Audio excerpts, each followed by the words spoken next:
For the most part, the idea behind proficiency-based education is that time is no longer the constant. We try to make time the variable. Do we have a set schedule as far as the length of a class period, the length of a school day, the number of days of a school year? Yes, we do have those time constants. But the variables are that it's not you take a test, here's your grade, let's move on. You may resubmit. You may talk independently with the teacher and opt for different kinds of assessments. And then we have systems in place to back that up. So we took a look at how we could build an advisory system to help support kids and teachers within this new system. It's referred to as nighttime. How it works is that on Mondays, students meet with their advisor, and an advisor has about 15 students that they advise. They take a look at how they're doing in each one of their courses. They take a look at how they're doing in each one of their graduation standards and their work habits. At that point, the advisor and the student make a collaborative decision about where the student needs to go for the rest of the week for nighttime. I think if you're going to do proficiency-based, diplomas, you need to have something built in to support students for revising or for getting that extra support. I think it's pretty critical. It's really almost like a triage or preventative for some students to make sure that they're getting what they need or going to the teacher that can help them through a possibly difficult time at home or in life. Well, nighttime definitely makes it easier. Having the 50 minutes almost every day except Thursdays to go to a teacher if we need help or to just sit in a classroom and do what we need to do. Using it to retake tests, too, is another thing. I know in my AP Lang class, there was a test where I just completely forgot that we were having it. And having the ability to say, okay, I'm just going to retake it, KT, that's fine. I could relax a little bit, do my best, and then retake it. If students are struggling, if they don't pass it that first time, I'll book them probably for a nighttime with me. They'll come back in, we'll go over what they chose, what issues or questions or uncertainties they had about the text, and we'll talk about it, and then they'll get a second go around of that. And having that conversation and sort of that check-in, it's one of those reflection pieces that I think Noble does really well, which is, look at what you're doing and where can you improve? Where can you get a little bit better? Today in nighttime, I was working on my little mini project that I kind of fell behind on. If you need time with the teacher, you can get it. If I'm right now at a 50% on that standard for craftsmanship, I take extra work.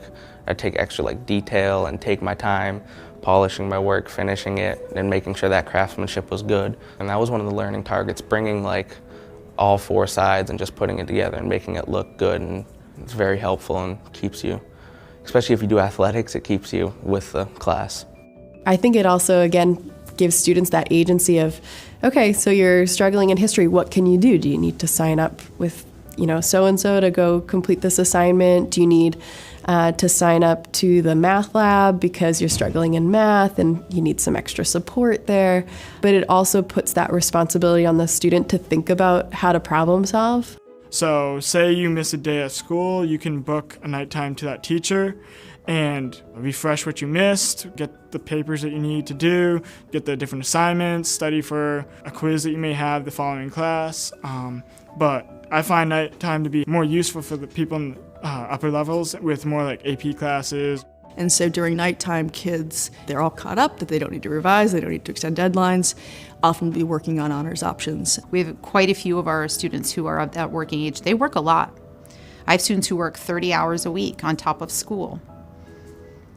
And they're all in AP courses and very rigorous courses, or they're not, but they work. So then nighttime helps with that.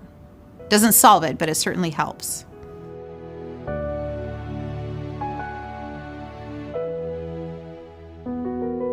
In my class, I have, 19 students coming today, and I have probably 6 who are doing revisions or working on something that they missed when they were absent, or maybe just getting a little bit of practice work time in.